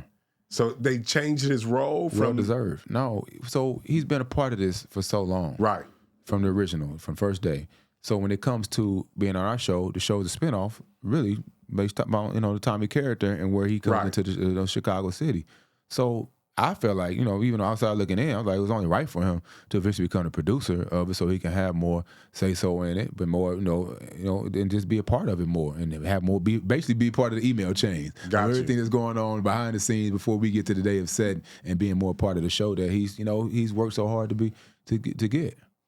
Gotcha. Yeah. Now, season 2 and season 3, I noticed, and that's why I was so surprised when I heard that. I was like, okay, that makes sense, because season 1, I liked it, but I wasn't crazy about it. Sure. But season 2 and season 3, that shit was on fire. Yeah, I think everybody's like that. But I mean, that's great for any season to have progression. Right. So I'm not gonna look back. Season 1, I think was a lot of character development. Right. I think there was like trying to get the storyline together, and it's like even as actors, we're trying to figure out who these characters are because there's no baseline to who they are. We're making these characters based off of a description that they have. So season 1 was a lot of character development. It also was a vision of the showrunner at that time and how it's going to go. And I just feel like as we progressed and they end up making a change with the showrunners. And bringing Gary Linden in, who was a part of the original Power. So of course he wanted to put his precedence of that onto it, and then having Joseph involved into it as well too, because he's a historian of Chicago.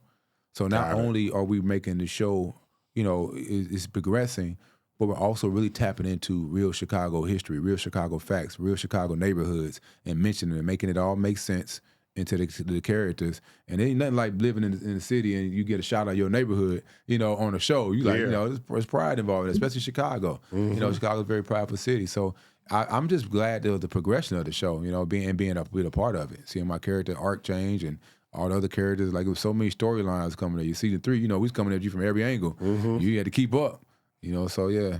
Yeah. So for the big fans from the outside looking in, like, what's the average shooting style of Power? Like, how long does it take? Is it, 12-hour days, 18-hour days? It depends. That's why I really give so much credit to the crew, because they're there every day.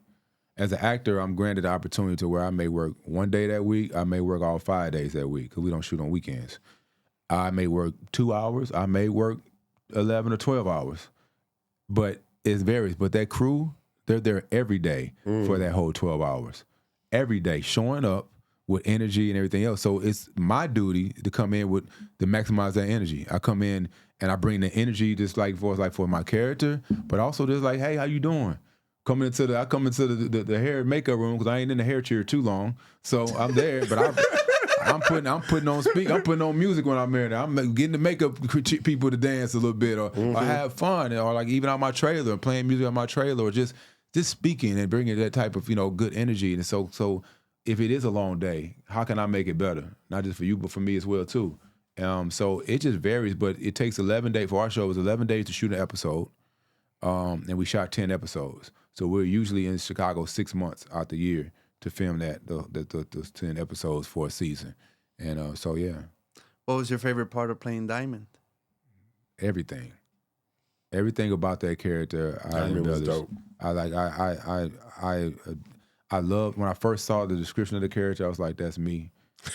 I was like, I know this guy. Part of the transition period we talk about in life, what he was going through, trying to let go of his past, and and people want to hold on to his past, want him to be somebody else who he doesn't want to be anymore. Everything about him, wanting to have morals and values, but at the same time in an environment that requires him to be a physicality, to be more physical, be forceful, be a dictator in a sense, and be a leader, and try to do it a different way, but people don't want to buy by that. So everything about him I loved, and I loved what the writers do, because our showrunner Gary would bring us in the office and he'll kind of give us a description for the year. Like, okay, this is where I see it going. What do you think? And he would give us some input. And I'm like, Diamond got to put his hands on somebody. He a boxer. He got to put his hands on somebody. Well, Diamond needs to have more sex scenes. The people want to see him. Let me tell you, Diamond got some sex scenes in the last season for sure. I said, I was like, oh, they stretching him out. They stretching him out. And last season, I had a conversation with Gary. I said, Gary, look, man, hey, this last season, I like Diamond had no sex this whole season. I said, the people want to see it. The people want to see it. They got to do something. And that's when last minute he put up with the Asian lady right there like that. Doing on and everything. I was like, hey, man, they wanted to see it. Get people what they want. It's not me. Get the people what they want, man. But no, I had a great time, man. Diamond was an amazing character, and they did a great job with his arc of who he was, of trying what he was trying to be, and then realizing that he couldn't be that person, and he came 10 toes down back in the game. He went back to his default. Went back to his default. Yeah. And people, they were asking for it, but when they got it, oh, well, Diamond's tripping. Diamond's crashing out. Diamond, you've been telling Diamond you want to see the real Diamond all this whole for 3 seasons. Now you see it. Don't be afraid. Now, I don't want to spoil the ending for the people who haven't seen it. It's been over. If they ain't watched it by now, it's on them. Yeah, it's been over. Was it hard dying? And I laugh, but it really was. I've died on Criminal Minds, but I wasn't in it for 3 seasons. Right. I understand the concept of it, but once I developed this character and be part of this character for 3 seasons, it's a part of me that's dying as well too. You know what I mean? And then to see it, and then feel, and then put it like this: what other experience or opportunity have you had to see yourself in a casket or people celebrating your life and you're not there? You don't really get that. You're not going to get that experience. And hopefully, when the day comes or whatever like that, he grows. But even though Diamond was dead, I was still looking at my face and looking at we had fans with obituaries. They made obituaries. I had people calling me like, hey, man, you good? Man, because they didn't read the obituary. They didn't say it said Diamond and then had the years underneath it, but it's my picture on it. I had people have T-shirts with Rest in Peace Diamond on it. Send it to me on Instagram. Like, that's how, impactful it is. But to see that, even as me as a person, a human, it affects you deeply to see yourself. And like you said, because sometimes you think about that. Like, okay, well, when I go, what kind of funeral am I going to have? Right. How people going to celebrate me. And then you also realize that sun's going to set, and sun's going to rise and the sun's going to set. Whether you're here or you're not, it's still going to go on. So when I died, Diamond died at episode 9, they still had to shoot episode 10. Shit, I didn't even get to get in the table read. I'm like, hold on, why I've been in the table read all this time? And now I can't be in the table read because he's dead. Like that, or, you're not there on set. You feel like they're going on without you. So it affects you emotionally. It affected me when I finally saw it and we watched it at the house. When I saw the episode, I sat there and it affected me then. And it was just like, damn, okay, like, chill. I think like, it's good, but I think that just has a testimony to, what I felt about the character and just the attachment that I had to try to make him the best character I possibly could do. And out of all 3 years, what was your favorite episode? The death scene is probably number one. Okay. Just because it was a powerful scene, and I love working with Chris. I love working with everybody in the cast. Me and Joseph had some great scenes as well too. One of the other scenes was showing a little bit of the social injustice in episode 2, season 1, with the police officer. Because at that time it was Talking about the black police officer? No, with the white police officer. So there was a scene where Diamond's in a car. Him and Tommy are running some plays. Okay. And he's in a car, and a police officer pulls up and sees me in the driver's seat, and just starts messing with me, harassing me, like, get out the car, show me your license and registration. And Diamond being institutionalized, but also knowing how the temperature in the city is and how this cop coming, he wouldn't take his hands off the wheel. Now, at the time when we're shooting this is right after George Floyd. We did a lot of social injustice. We were a lot of all that going on. And I, as a black person who has experienced that before, now playing it through a character, and I got to do it through his lens of experience. And even though he's out there doing some dirty work, at the same time, at that point, he's innocent, just got out of jail. He ain't trying to go back. And this cop is coming to him way aggressive, pulling his gun out on him already. How does he feel about that? And it was imperative for me to be able to get that across and represent that in that scene. Even though it wasn't as a long scene, it wasn't about what the whole show's about, but I'm glad they put it in there because it made sense. And it showed a part side of Chicago and a lot of other cities and a lot of experiences people have. So that's probably one that stands out. But we had so many great scenes, man. So many, like, it's just fun being on set with this cast, man, doing the shootout scenes, like the shells really flying, hitting you in your head and flying like that, all those type of things. It was a great run, man, really great run.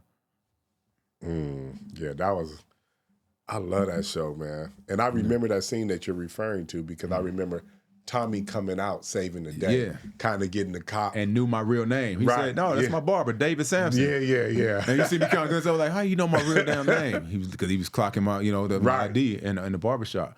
And it's, when you look at it, man, that show has so many pivotal levels of relationships, lack of communication, the toxic aspect between a brother and an older brother when all he really need to do is give him a hug. Right. You know what I mean? But then also how people are brought up in the environment, like killing your brother ain't so big of a deal to them.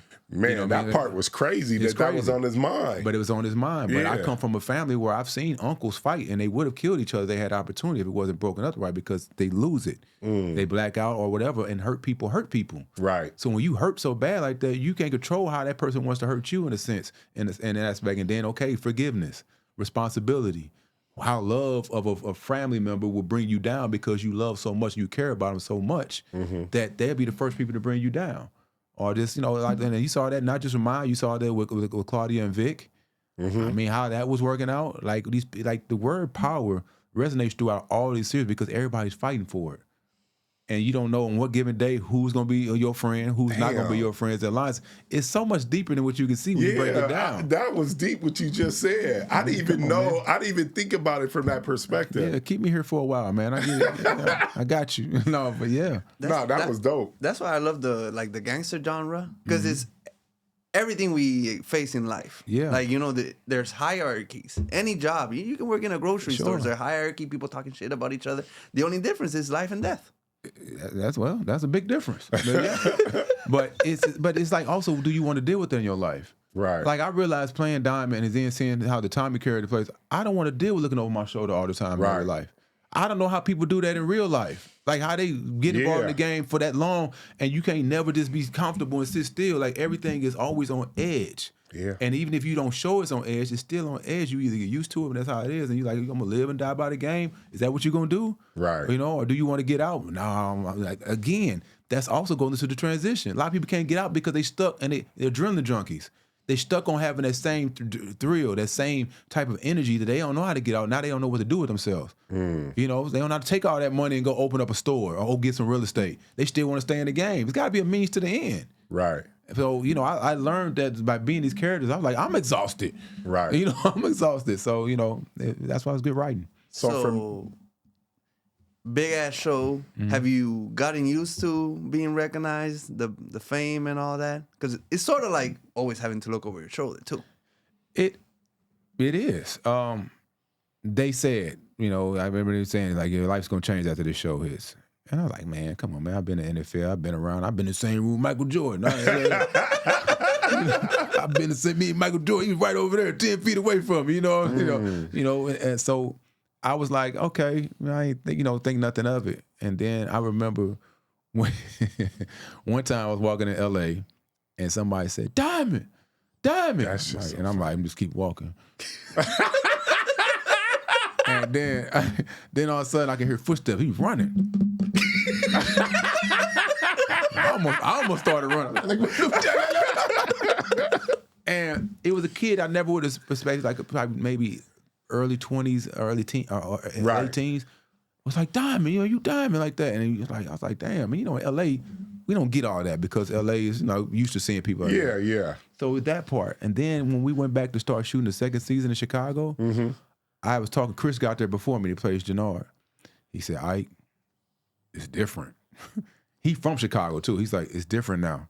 Okay. I said, what you mean it's different? He said, man, I was walking down the street. I had 3 cars flip a U-turn, pull up on me and get out and be like, hey, ain't you Jannard like that? Yeah. I remember when I got there finally, I got out. I had to go do a wardrobe fitting, and I told the transport driver, drop me off at this skip day party. I'm like, I'm Scott, we back outside.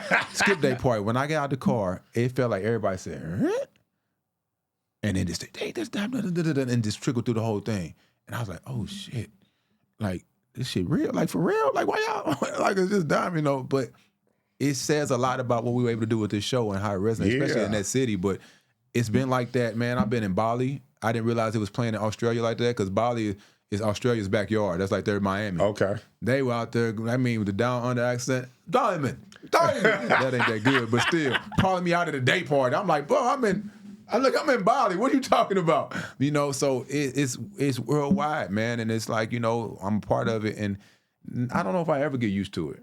I don't know if I want to get used to it. I think it also gives me another drive to be able to be impactful to people in another aspect. I'm not trying to be famous. I'm not trying to be this celebrity-driven person. Too late. Too late. But within that, I'm also, want to keep it going, but I want to be able to use this platform as a purposeful aspect. That's why, it put me in a position I wanted to write a book. I didn't know what else I was doing. I don't even read a lot of books on the sun. I do audio books, but at this point in my life, it was like, well, how do I tell all these stories that we're talking about right now? Got you. You went through a timeline of things that I've accomplished or have done or been through, but I'm only have a certain amount of time to tell you all about it or tell the viewers about it. But it took me it's so much more. It's like I'm the type of person, when I tell you something, I want to give you all the details so then you can do what you need to do with it after that. Right. Don't cut me short on it. So this book allowed me to do that. So is there a difference between a 50 set and Get Shorty? Because I know that wasn't 50. Is it more fun or is it more involved? Is 50 present all the time? No, he's not present. He likes to. He pops up though. He makes sure his presence is felt in a way of knowing of support. So it's not like coming in trying to check on everything. He's coming in letting us know as a cast we got he got our backs. He supports our show. He supports what we're doing. That type of thing. And because he's such a figure of just, as you said, being a filmmaker and TV and greenlighting this game, it's like it's you want that energy around, because I've always liked to be in rooms with people that are better than me or that have something I can learn from in a sense. And I like to be one of those people too to others. So, we coming in, it's like, I just want to have conversations with them, have conversations, because it's not often you run across somebody that comes from a street side of aspect, but also is in the boardroom with billionaires and making things happen. And how do you do, how you derive, how do you survive, and how you dictate those different rooms? How do you entangle those two worlds and be successful in both of them? So I'm always trying to, learn from the guy, have conversations with him as well. But there's really no difference in the sets. It's all about just, the people that are a part of it. When you with fun people, it's going to be fun sets. Gotcha. You know what I mean? So I haven't had the experience of being on a set that was negative at all. Yeah. And what was the best advice 50 gave you? I think the best advice he gave me is not sometimes it's not always direct. It could be just in his storytelling when he's talking. What I've taken from him, put it that way, and advice is that you have to learn your appeal, learn who you are in a sense to be able to know how you can give that to other people to stay relevant and to be able to keep going. But also in that same capacity is be authentic and genuine to yourself and be able to put in the work. Don't be afraid to work. And I always knew I would do that part. But I more or less, like, if I'm not receiving direct information, I'm watching and I'm observing and I'm seeing, getting advice. And watching and observing from him, I've seen, you see the stuff you see on social media. Right. But that's just him having fun and being caught up in because he can. But you don't see the other parts that he's putting in where he did a 100-something tour. Like domestic and international. Right. 100-something. Like, I've seen him go from being in an event club, daytime part, then going to the club, then still back up in the morning and going and do whatever he need to do and making things happen. That's the part that I look at. Because I look at him, sometimes I'll just check on him like, hey, bro, you good? Like, how your health, man? You getting IVs? What you doing? Like that? Like, because you do so much. You give so much to people. I use the phrase right now, so I get people exhausted. Like, sometimes, like, I give so much and give so much of talking and make sure I put on the energy and all that stuff that sometimes when I come home, I don't have enough to give to my home. And I'm so it's like learning those type of things and learning how to cope and be able to survive in that world and keep going. But make sure you take care of yourself first. Right. The one thing we always ask people, when did you feel like you made it? I still don't feel like that. But what was the moment that you pondered on was like, I'm doing it? I think when we're doing it was probably Get Shorty. It's like, I can do this. Mm-hmm. The Jurassic World, I wanted it. I was like, I want that role. Being on something consistently, being the first time was Get Shorty, was like, oh, I can do this. Because it is. You're going away from a period of time. You're filming. It's like the other things that come along with it, other intangibles, not just the acting part. Mm-hmm. I can do it. But Power Before Force, that's when, like, no, I'm a lead. Like, I can lead a show. I can have this. It could be my show if need be. I can do that, and you need to feel that confidence. I'm cool with a great ensemble. I'm cool with that too, but I also know that I can lead a show, and I didn't know that before. And I think that's important for me, but also for other people to know as well too, and to see it.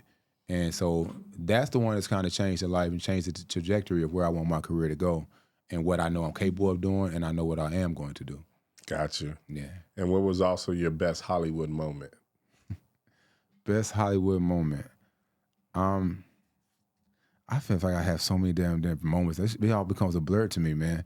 I think could have been that first autograph. No. To me, it's kind of a ensemble of things. I go to an event, especially after being on Power, and people that I'm fans of.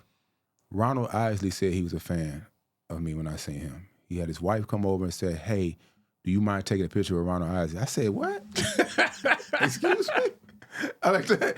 She said, yes, he's a big fan of the show. And I said, hell no, that's Mr. Biggs. You know what I mean? That's Ronald Isley. I mean, that's legacy. That's like, but seeing people like that from different hip hop artists, people that I'm fans of, people that going to the basketball game, NBA game, and cats seeing that LeBron walking by like, hey, what's up?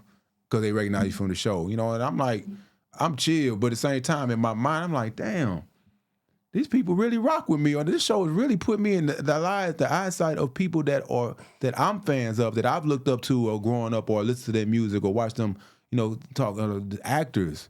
You know what I mean? Glenn Turman, meeting him, like, and being at these events where I'm around all these people, and it's like, I'm not just here, I'm one of them. Yeah, I'm one of the people. Yeah, you know what I'm saying? And like, that is something that I'm grateful for, but it's also something that I want to use. Use to help others and use to inspire others as well too, and and to continue to rock in that room. It feels good not just to be in the room, but be a part of the room. Be a part of the room. Like, I'm one of the people. I'm in the picture because I'm standing on the side. No, I have to get in there. You ain't got to tell me that no more. Where we taking the picture at? We over here. Where y'all wanted at? Because I already got my position in there, because you got to, that's how you got to walk it. You got to walk your life like that. Now, we know you're coming out with a book. Yeah. Comes out March, right? So it's already out pre-sale right now. Okay. So what I decided to do with the book, and I had to learn that too in the booking world, that a lot of authors will pre-sale their book and put it out there for a while to allow people to get a hold of it. And what I did with it is, the caveat is that as I'm pre-selling, these are all the people that buy the pre-sale books, I'm actually personally signing and sending it to them. I love before it hits Audible, before it hits Amazon, before it hits all those places, different platforms in the stores. I'm signing because I want to have that personal engagement with everybody who goes out there and buys the book, takes the time of their hard-earned money to be like, oh, I want to know some more about Isaac. I mean, wow, who little old me? You know what I'm saying? But, but I use my stories from, as we shared here, but always from adolescence, always to present day of just life, of just the grind don't stop. It just changes.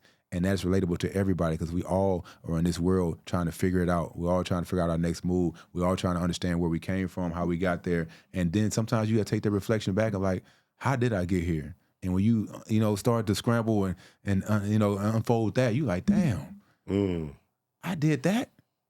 The journey is real. And you got to look back on the journey and celebrate yourself, man, because the loss is going to come, but we got to celebrate these wins. And I just took the vulnerable dive into my life, man, and I use that to share with everybody else and just make it relatable and hopefully help somebody that feels stuck and trying to figure it out and just understand that I did it and still doing it, and I'm still trying to figure it out. So for the grind don't stop, it just changes. It changes. What was the process of writing the book? Did you have anybody help you, or was it just you writing into the computer? Did you write it into a piece of paper? Like, what's your process? I wish I would have went to some log cabin and did it old school and sat there with the typewriter and write it. But the way my brain works, there was no way I was able to do that because the storylines and the thoughts will leave me too fast, but faster than I can write it down. So what I did is I teamed up with Brian Johnson, who has a publishing company that was been a friend of mine. Known him back when I was playing with the Cardinals. He was around and he seen me, and he's one of the first people to tell me, he said, Ike, you need to write a book. And he's wrote a few books and developed a publishing company. He said, you need to write a book. He said, I've seen what you kind of do, and that's just the tip of the iceberg. And I was like, yeah, no, at the time, I was like, no, I'm good, And as time started to pass and I started to get more things going on in my life, I was like, I think it's time. And we teamed up and we just did a bunch of interviews. He would like write down some questions, but I already knew in my mind. I knew the title already. That title has been in my head for years. It started with From the Wire when I saw the guy. I forgot the guy's character's name. He was out. He had the braids and he was in the car. He was telling the guy. He said, "The game don't stop.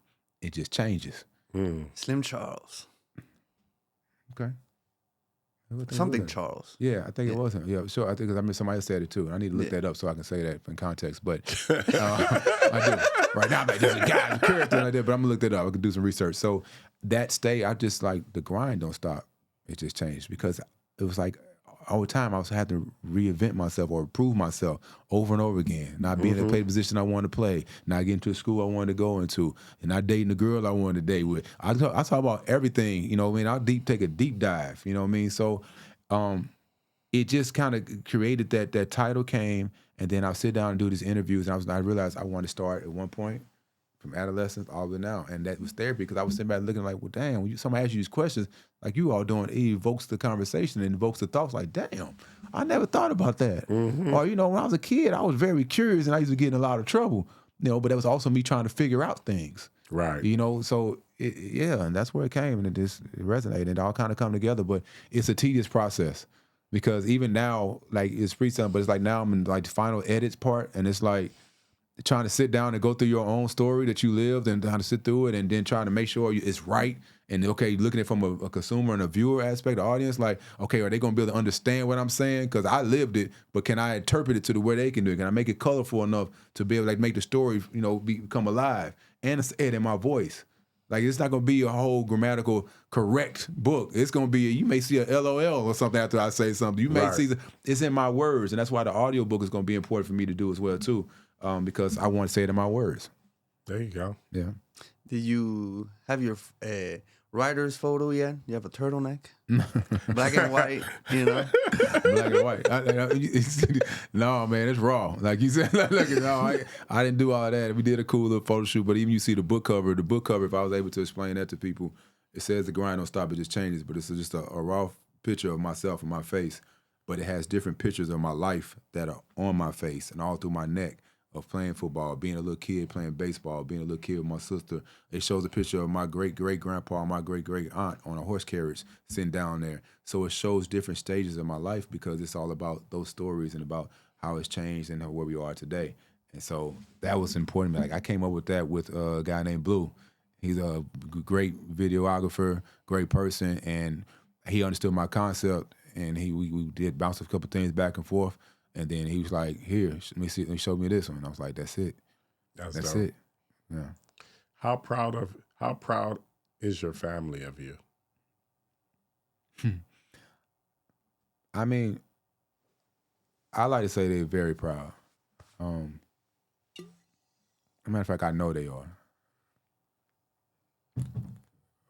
I mean, my parents have been together for, known each other 57 years. Wow. They were married 52 before my father passed. And, this interview, I talked a lot about my father and what he's meant to me, and for me to be able to have him in my life until I was 46, 47. That says a lot, because a lot of people I know don't have their father in their lives that long, don't have either parents in life. And to have both of my parents in my life helped a lot with my upbringing and my character and what I believe in my integrity. Having a good sister in my life, an older sister who was the first person to teach me loyalty, first person to show me that they were my protector, first person that always looked out to me and loved me more than I could love myself. To have that says a lot to who I am, and I'm so blessed and grateful to be able to say all those things and be able to know that they are proud of me. They're not afraid to say that, and they don't say it. I still know it. Before my father passed, he just said, he literally told me, he's like, it's your time to take care of the family. And I said, man, I got it. And that was my moment also to make sure I got the book done, started doing that, because it put a stamp on time. It let you know that you ain't gonna be here the whole time. So what you gonna do? Then the time that you have here, who you gonna impact? Who you gonna touch? Who you gonna affect in a positive way? What you gonna leave behind when your time is gone? And yeah, so to make a long story long, your question, was they proud of me? Yeah, I know they proud of me. I know he's proud of me, and that's one thing that drives me as well too, to keep on doing things to inspire them, especially having a niece that's 10 and being a father figure to her, making sure that she has the guidance that she needs. That's dope. Yeah. Thank you for coming. Man, thanks for coming, man. We appreciate this. Appreciate the questions, man. Yeah. The grind don't stop. It just changes.